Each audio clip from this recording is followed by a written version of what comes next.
Un reportaje de agencia de noticias Reuters de sábado último avisa que Merca está preparando para lanzar una fase nueva de operación contra Venezuela en el próximo día, así algún oficial americano ha indicado de anonimidad.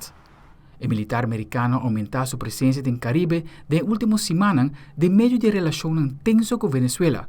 Por el lanzamiento de septiembre, Fuerza Americana ha destruido más de 20 botes que transportan droga, matando más de 84 personas. Merca considera la operación como medida contra el narcotráfico, mientras que la banda de Venezuela avisa que esta táctica de presión geopolítica que tiene como meta destabilizar el país. En el momento que Merca aumenta su presencia militar en Venezuela, el Departamento de Estado ha decidido designar formalmente el Cartel de los Soles como una red de narcotraficantes como una organización terrorista extranjera, que está vigente fuera de la luna. Merca ha alegado que el cartel está dirigido a Maduro, pero no ha publicado pruebas para sostener la ponencia.